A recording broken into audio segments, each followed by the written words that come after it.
आज के कहानी का शीर्षक है धोखेबाज की हार। एक गांव में एक किसान रहता था। वह बहुत ईमानदार और परिश्रमी था। वह हमेशा यही कहा करता था कि जैसा कोई करता है वैसा ही फल उसे मिलता है।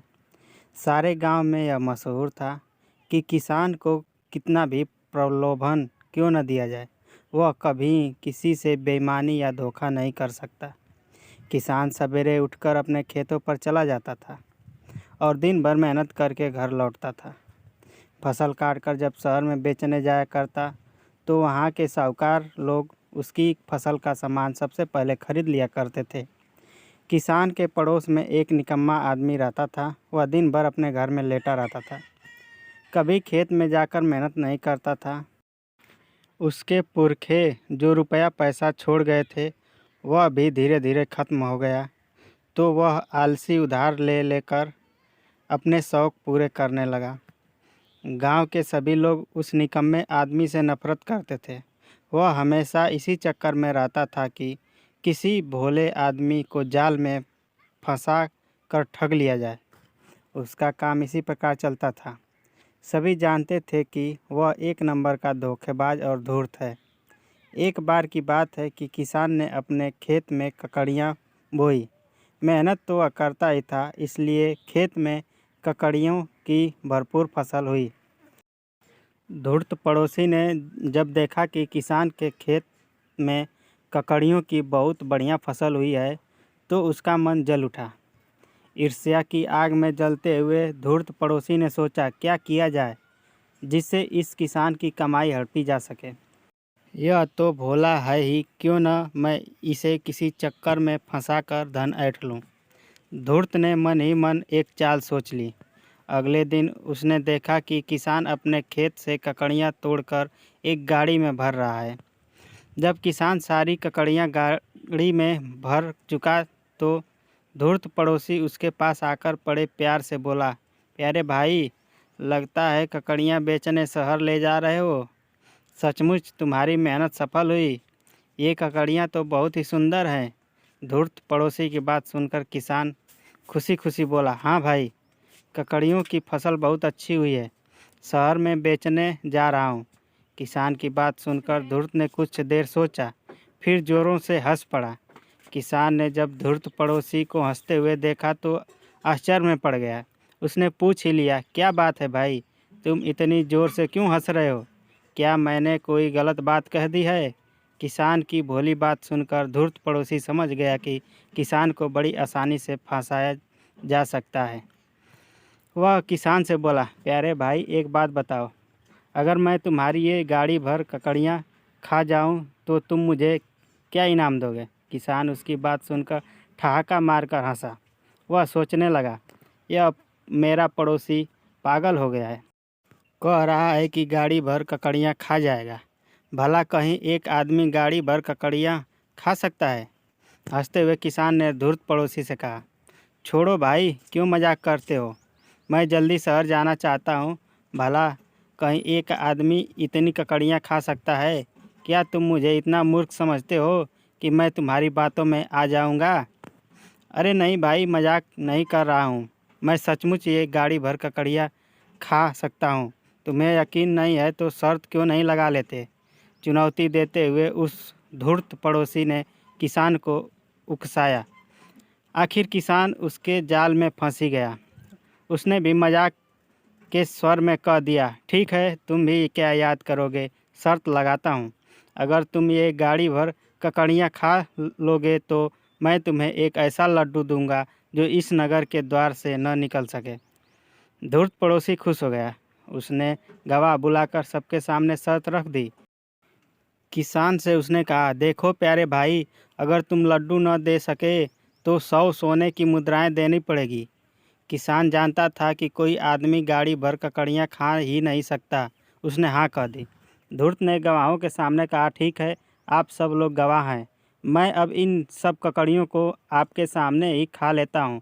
इतना कहकर वह धूर्त गाड़ी में से ककड़ियाँ उठाकर उनका थोड़ा सा किनारा मुंह से काट काट कर रखने लगा।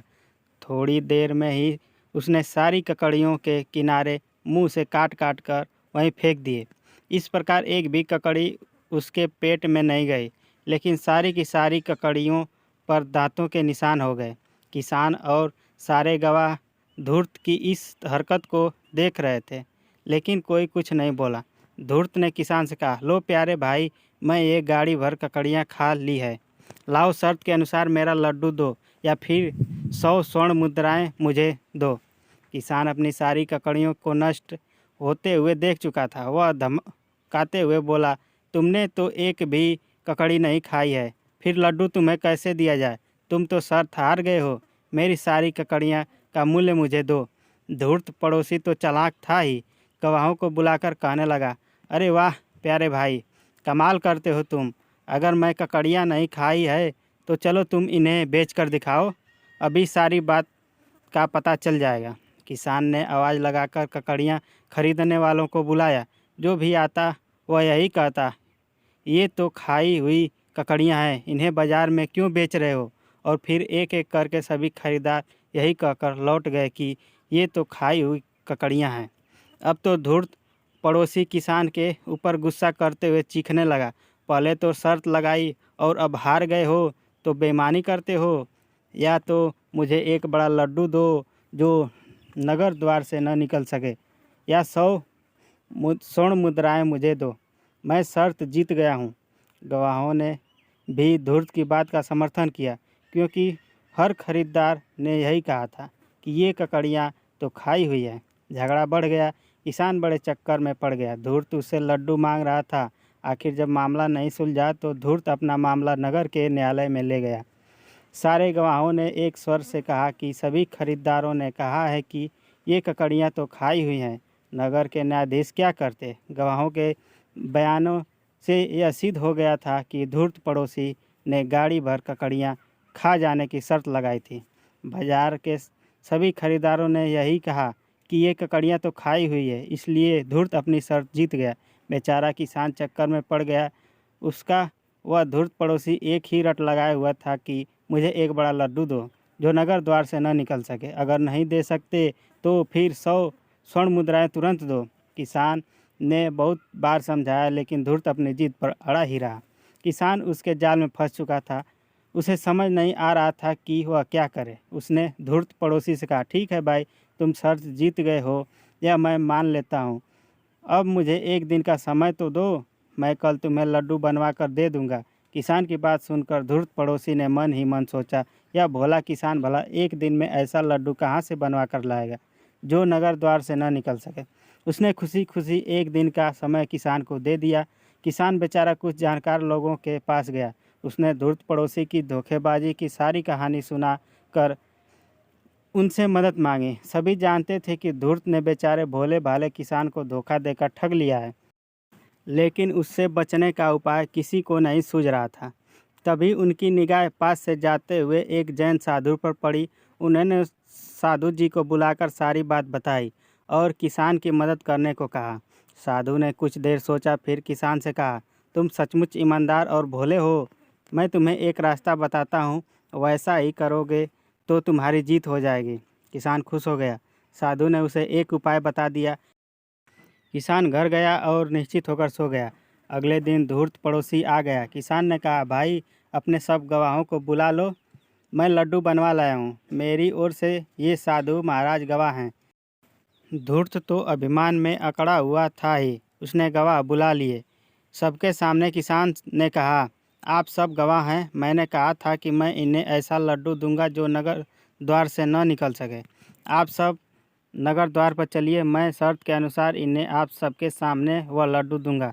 सभी गवाहों के साथ किसान और धूर्त पड़ोसी नगर द्वार पर आ गए। वहां आकर किसान ने एक छोटा सा लड्डू नगर के द्वार पर रख दिया। अब धूर्त से किसान ने कहा, लो भाई अपना लड्डू उठा लो। धूर्त क्रोध में बोला, यह क्या मजाक है प्यारे भाई, तुमने कहा था कि ऐसा लड्डू दोगे जो नगर द्वार से न निकल सके। किसान ने गवाहों से कहा, भाइयों जरा आप इस लड्डू से कहिए कि यह नगर द्वार से निकल कर दिखाए। देखिए मैं आप सभी के सामने इसे कहता हूँ कि नगर द्वार से निकल, लेकिन यह चलता ही नहीं। अब आप सब भी कहकर देख लें। सभी गवाहों ने एक स्वर में कहा, यह तो चलता ही नहीं, नगर द्वार से कैसे निकल सकता है। साधु महाराज ने कहा, तब तो आप सब इस किसान की बात मानते हैं कि लड्डू नगर द्वार से नहीं निकलता है। बताइए, सब मानते हैं ना?